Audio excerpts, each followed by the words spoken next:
Most gardeners think the presence of a few earthworms means their soil is healthy. I used to think the same thing until I noticed something strange in one of my raised beds. The soil looked rich, the plants were watered correctly, and I had added plenty of compost, yet my tomatoes still seemed stressed during warm afternoons. When I dug into the bed, I found only a handful of worms. That's when I realized the real issue wasn't whether worms were present, it was that there simply weren't enough of them. Worm density, not just worm presence, can make the difference between soil that breathes and soil that slowly suffocates plant roots.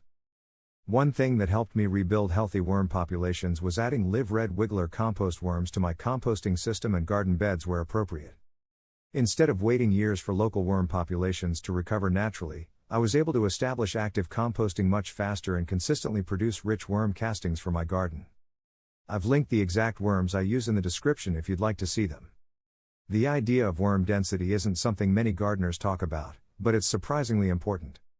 A single earthworm does useful work, but dozens or hundreds working together create an underground network that completely changes how soil functions. Every worm creates tunnels, consumes organic matter, and leaves behind castings that improve soil structure. When enough worms are active across an entire bed, those individual benefits combine into something much larger. Think of it like roads in a city. One road helps people travel, but an entire network keeps everything moving efficiently. The same thing happens underground. When worm populations are too low, only small sections of soil stay loose and well aerated. Large areas remain compacted, making it harder for roots to expand, water to drain properly, and oxygen to reach deeper layers. Plant roots need oxygen every single day. During photosynthesis, leaves produce sugars, but roots still require oxygen to convert those sugars into energy for growth.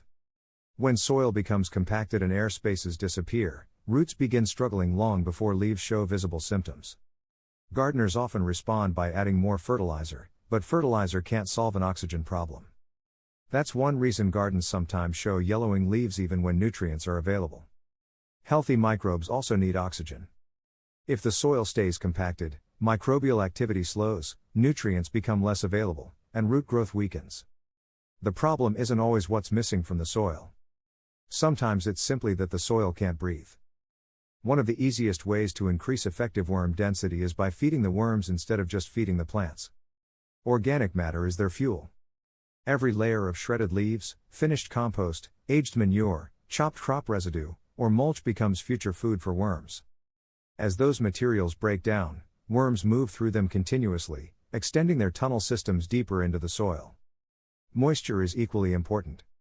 Worms breathe through their skin, which must remain moist. Soil that repeatedly dries into hard, cracked surfaces forces many worms deeper underground or reduces their activity near plant roots. On the other hand, constantly waterlogged soil can also create problems because oxygen levels drop dramatically. The goal is consistent moisture rather than extremes. One mistake I made early on was digging my beds too often because I believed loose soil automatically meant healthy soil.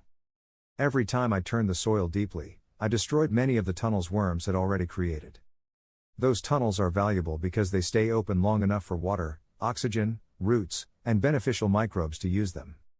Today I disturb the soil only where I'm planting and leave the rest of the underground structure intact. Mulch became another game changer. A layer of shredded leaves or straw protects the soil surface from baking in the sun while slowly providing food for worms. Over time, I noticed worm castings appearing beneath the mulch almost every morning after light rain. That simple observation told me worm populations were increasing naturally without any complicated management. Raised beds often benefit especially well from improved worm density because they can dry out faster than in-ground gardens. If raised beds stay covered with organic mulch and receive regular compost additions, worm activity usually increases steadily over several seasons. Containers are a little different because most composting worms prefer cooler, consistently moist environments, but adding finished worm castings to container mixes still delivers many of the biological benefits. Around the time I started focusing on worm density instead of simply adding compost, I also introduced live red wiggler compost worms into my composting setup. That made a noticeable difference because I no longer depended entirely on whatever local worm population happened to be available. The compost broke down more consistently, and I always had fresh worm castings ready when vegetable beds needed them. Another advantage is that red wigglers process kitchen scraps remarkably efficiently inside compost bins. Vegetable peelings, coffee grounds, crushed eggshells, and other suitable food scraps become rich castings that can later be spread across garden beds. Those castings don't just feed plants, they encourage a healthier soil ecosystem that supports additional worm activity after they're applied. I've also found that introducing finished worm compost around young transplants helps create favorable conditions right where new roots begin developing.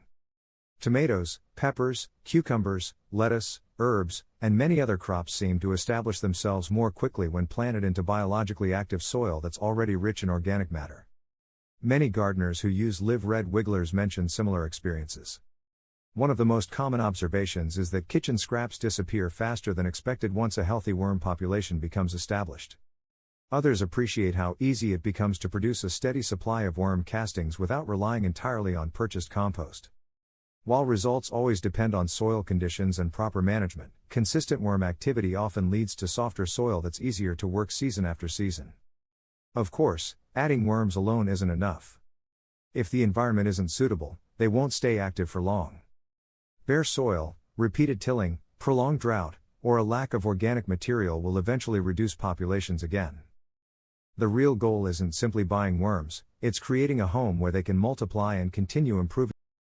One practical habit that has worked well for me is adding thin layers of compost several times during the growing season instead of one large application. Smaller additions provide a more continuous food source for worms and microbes while avoiding sudden changes in soil conditions. Combined with mulch and careful watering, this creates an environment where worm density gradually builds on its own. It's also worth remembering that healthy soil develops over time. You probably won't double your worm population in a few weeks, but each growing season builds on the last.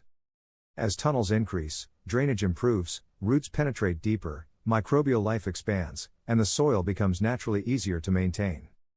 The biggest lesson I've learned is that healthy gardens aren't measured by how many bags of fertilizer you buy. They're measured by how alive the soil becomes. When enough worms are actively working beneath the surface, they quietly solve many of the problems gardeners spend years trying to fix with expensive products and constant labor. If you've never paid attention to worm density before, this season is the perfect time to start. Lift your mulch, dig a small hole, and see how much life is actually working beneath your plants. If you'd like to establish a healthy composting population more quickly, I've linked the live red wiggler compost worms I use in the description below. Give these ideas a try in your own garden, and let nature do more of the work for you. If you found this video helpful, don't forget to like, subscribe, and share it with another gardener who wants healthier soil from the ground up.